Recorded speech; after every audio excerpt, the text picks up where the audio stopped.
Madam Rajavi, distinguished guests, members of the Iranian resistance, and those of you that are watching right now at Liberty and Ashraf, I am very humbled to be here on this solemn occasion. For the past decade, almost 10 years ago, and for me even before that, since the attacks on the Pentagon, I have attended so many memorials. And people would think I may get emotionally calloused to going to these, but that couldn't be further from reality. Everyone I go to gets harder and harder. And especially this one takes such an emotional toll because this memorial is exceptionally significant and heartbreaking to me because we promised them protection. But yet, they were murdered at the hands of the real terrorists, the al-Maliki regime. Many of you know that I was involved with the promise of protection of Camp Ashraf and the residents, and I believed in that promise. Unfortunately, we know now, and we have learned the hard way, you have learned the hard way, that was a hollow promise. It was just words. I didn't believe that at the time. I believed those words. But now, no, they were just words to convince the people of Ashraf, lay down your arms. Give over your safety and security to us. Place yourself at the hands of others. Trust us. And what did we do? You were abandoned into the hands of the Iranian puppet al-Maliki. Last year, I was once again involved with convincing the people of Ashraf. I listened, and I accompanied Ambassador Reese and several others as they came here to Paris and talked with Madam Rajavi and many of her leaders and implored them on behalf of the State Department to move from Ashraf to Camp Liberty. I have to tell you, I was very hesitant at that, but I believed them that you'll be protected, we'll make sure nothing happens to you, the United Nations will be there, and it's going to be a way station. You're going to go there, and then you're going to fly out someplace else. Well, we know how that promise went. You left a home of over 30 years and moved to a detention camp on the outskirts of Baghdad called Camp Liberty. Don't worry, you'll be safe. We're going to protect you. What a flashback to 2003, 2004 for me. The same words, exact same words were used with the leadership last year that were used back at Camp Ashraf in the headquarters building. Well, the leadership people at Ashraf trusted us, and what did you get? Suffering, unbearable torment at the hands of the Iraqi captors, your personal property pilfered, stolen, destroyed, your homes destroyed, even the Martyrs cemetery at Camp Ashraf vandalized. We watched as what was supposed to be a temporary refugee camp has become a death camp. I don't even use the word concentration camp anymore. Camp Liberty is a death camp. And to think the United Nations mission under Martin Kobler sanctioned a death camp knowingly. Martin Kobler, how do you live with yourself? You're obviously a puppet of the Mullah regime. You set the conditions for these murders to occur. And yet you refuse to even go to the scene of the atrocities. What do the Mullah's regime have on you? What do they hold over your head? I really wonder what you have done that's been so bad that you will sanction and be complicit in premeditated murders of people espousing freedom.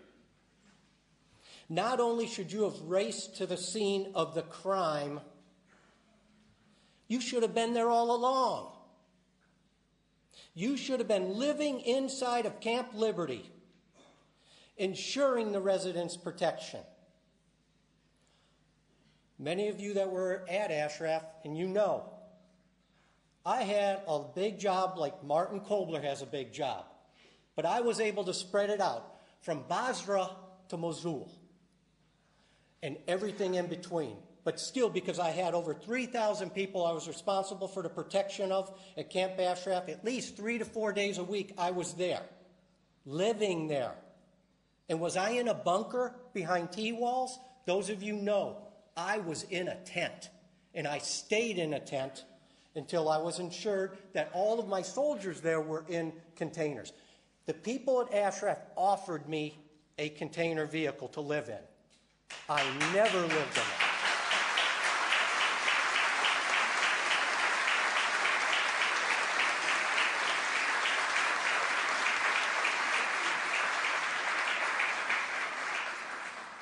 That tent was dusty and hot, but I was up there because you were there.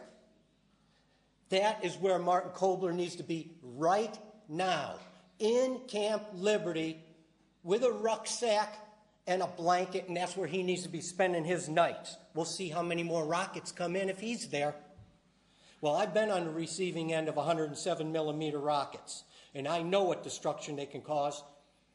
But Kobler wouldn't have any idea behind those huge T-walls inside of the UN compound with the air conditioning and the big screen TVs and all of the drinks and food that they have there. I wonder what he does do all day. You know, I could demand right now that the residents be returned to their home at Camp Ashraf and at least have a chance at safety under a barrage of rockets, unlike the death camp at Liberty.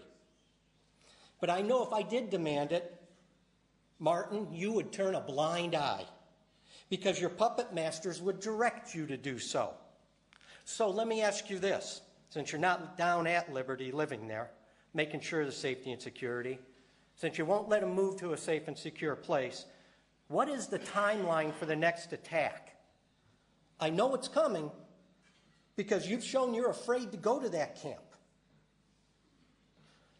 Why are you so afraid to be there? What do you know that's going to take place next? Well, I know what should take place next, Martin Kobler. You should be charged with crimes against humanity.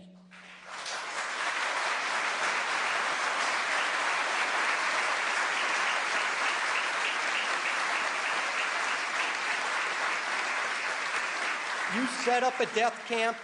You're complicit in the premeditated murder of the individuals there that you are charged with their safety and security.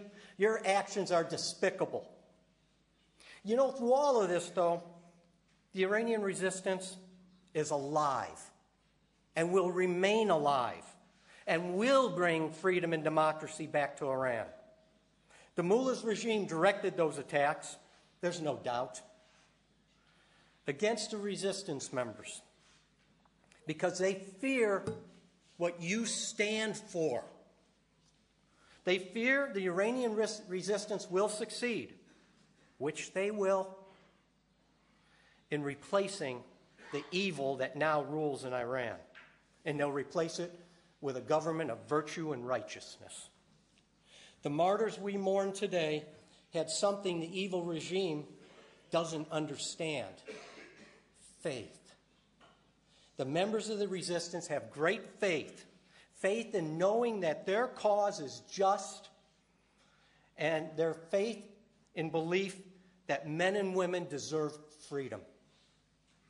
Speaking of freedom, Martin, what happens if the people there at Liberty march to the front gate and want to go to the market down in Baghdad to buy some food?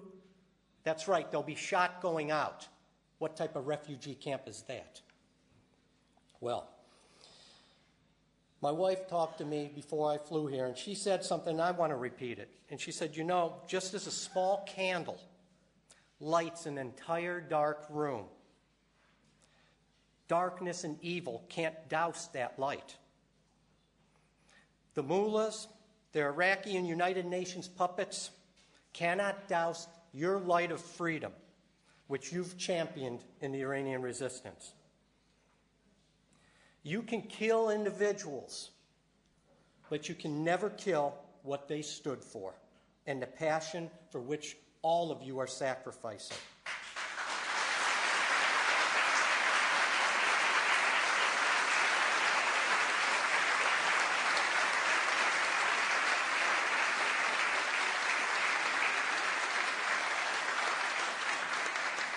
Madam Rajavi and all members of the resistance, thank you for giving me the opportunity to be here. I am truly humbled because we promised them protection. Thank you.